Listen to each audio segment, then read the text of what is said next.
தொடர்ந்து வரக்கூடிய அண்மை தகவலை பார்த்துட்டு இருக்கோம். தற்கொலை ட்ரோன்கள் மூலமாக பாகிஸ்தானை தற்பொழுது இந்திய ராணுவம் அலற விடுவதாக கூறப்படுகிறது. கராச்சி லாகூரை குறிவைத்து 25 ட்ரோன்களை கொண்டு இந்திய ராணுவம் தாக்குதலை மேற்கொண்டிருக்கிறது. அது மட்டுமல்லாது பாகிஸ்தான் ஆக்கிரமிப்பு காஷ்மீரையும் குறிவைத்து இந்தியா ட்ரோன் தாக்குதல் நடத்தியிருப்பதாக கூறப்படுகிறது. மதி, தொடர்ச்சியாக எல்லையில் என்ன மாதிரியான ஒரு சூழல் நிலவுகிறது அப்படின்றத நம்ம பார்த்துட்டு வரக்கூடிய சூழலில், அதாவது இதை எஸ்கலேட் யார் பண்ணுறாங்க, அதை நிறுத்தணும் அப்படின்றது தான் உலக நாடுகள்லையும் இருதரப்புலையும் இருக்கக்கூடிய ஒரு பார்வையாக இருக்கிறது. இந்தியா தரப்புல இருந்து ஒரு ரெஸ்பான்ஸாக தான் நாங்கள் ஆப்ரேஷன் சிந்தூரை முன்னெடுத்திருக்கிறோம் அப்படின்றத ரொம்ப தெளிவாக நம்ம விளக்கி இருக்கோம். அப்படி இருந்தும் இதை தொடர்ந்து பாகிஸ்தான் எஸ்கலேட் பண்ணக்கூடிய நிலையில் அதற்கான ஒரு பலமும் அதற்கான எதிர்காலத்தில் வரக்கூடிய தாக்குதலை தாக்குப்பிடிப்பதற்கான திராணியும் அவர்கள்கிட்ட இருக்குதா? பாகிஸ்தானை பொறுத்தவரை இந்தியாவினுடைய தாக்குதலை எதிர்கொள்ளும் திராணியும் அந்த வலுவும் பாகிஸ்தானுக்கு இருக்கிறதா என்றால் இல்லை என்றுதான் நாம் சொல்ல வேண்டும்.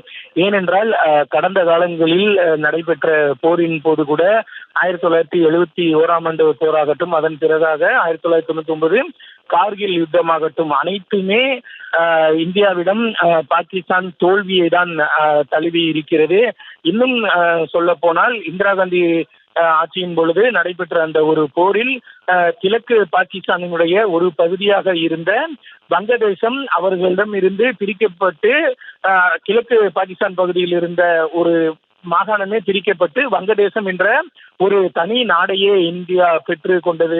அப்பொழுது பாகிஸ்தான் ராணுவத்தினர் ஒட்டுமொத்தமாக இந்திய ராணுவ படையிடம் சரணடைந்த நிகழ்வுகள்லாம் இருக்கிறது. அதே போல கார்கில் போரும் கூட அவர்கள் தோல்வியடைந்த ஒரு நிகழ்வாக தான் இருக்கிறது. ராணுவ பலத்தை பொறுத்தவரை பாகிஸ்தானை விட பல்வேறு படிநிலைகளில் இந்திய ராணுவத்தினுடைய பலம் என்பது அதிகமாகவே இருக்கிறது. அது ஆயுதம் சார்ந்ததாக இருக்கட்டும், ராணுவ வீரர்கள் சார்ந்ததாக இருக்கட்டும், அவர்கள் பயன்படுத்தக்கூடிய அதிநவீன ஆயுதங்கள் என அனைத்திலுமே பாகிஸ்தானை விட சிறந்த நிலையிலேயே இந்தியா இருக்கிறது. இதற்கு ஒரு சிறந்த எடுத்துக்காட்டாக நாம் சொல்ல வேண்டும் என்றால், ஆபரேஷன் சிந்தூர் முதல் நடவடிக்கை என்பது கூட பாகிஸ்தான் மற்றும் பாகிஸ்தான் ஆக்கிரமிப்பு காஷ்மீரினுடைய பல கிலோமீட்டர் தூரத்திற்கு சென்று இந்தியா தாக்குதல் நடத்தியது. குறிப்பாக தற்கொலை ட்ரோன்கள் சென்றிருந்தாலும் கூட அதனையே அவர்களால் வீழ்த்த முடியவில்லை. வெற்றிகரமாக அந்த 9 முகாம்களும் இந்தியாவால் தகர்க்கப்பட்டன. ஆனால் அதே போல நேற்று இரவும் கூட 25 ட்ரோன்களை ஏவி இந்தியா பாகிஸ்தானுடைய பல்வேறு நகரங்கள், பாகிஸ்தானுடைய அரசியல் தலைநகர் இஸ்லாமாபாத், வர்த்தக தலைநகர் கராச்சி, பெஷாவர், ராவல்பிண்டி, சியால்கோட், முசஃபராபாத், கோட்லி என பல்வேறு இடங்களிலும் இந்திய ராணுவம் ட்ரோன்களை ஏவி தாக்குதல் நடத்தி இருக்கிறது. அது அனைத்துமே இலக்குகளை சென்றடைந்திருக்கிறது. அந்த ட்ரோன்களை பாகிஸ்தானால் வழிமறித்து அதனை முறியடிக்கவே முடியவில்லை.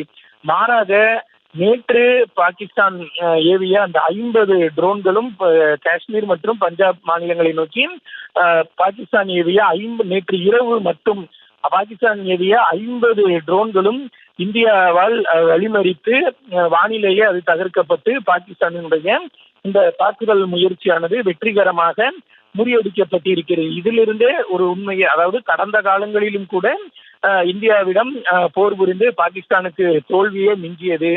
இந்த நிலையில் தற்பொழுதைய உதாரணமாக இந்த 2 நாட்களில் நடந்த சம்பவத்தையே நாம் ஒப்பிட்டு பார்த்தாலே இந்தியாவுடன் போரிடுவதற்கு பாகிஸ்தானுக்கு இருக்கக்கூடிய அந்த திறன் எவ்வளவு இருக்கிறது என்பதை நாம் ஒப்பிட்டு பார்த்து விடலாம்.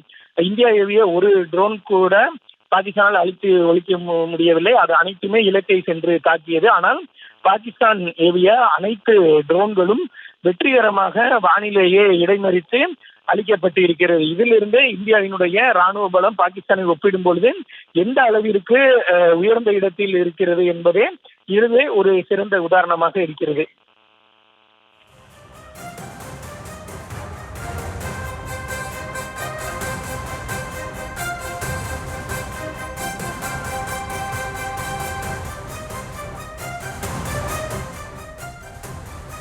தொடர்ச்சியாக எல்லைகளில் குப்வாரா போன்ற பகுதிகளில் தற்பொழுதும் பாகிஸ்தான் ராணுவம் அத்துமீறி தாக்குதலில் ஈடுபட்டு வராங்க. கள சூழல் என்னவாக இருக்கிறது, இதையெல்லாம் தாண்டி பாகிஸ்தான் இப்படி தொடர்ந்து இதை எஸ்கலேட் பண்ணுறதுக்கு பின்னாடி அதற்கான பலம் அவர்களுக்கு இருக்கிறதா அப்படின்னு பார்க்குறப்போ இல்லை அப்படின்றதான் பலதரப்பில் இருந்து வரக்கூடிய ஒரு கருத்தாக இருக்கிறது.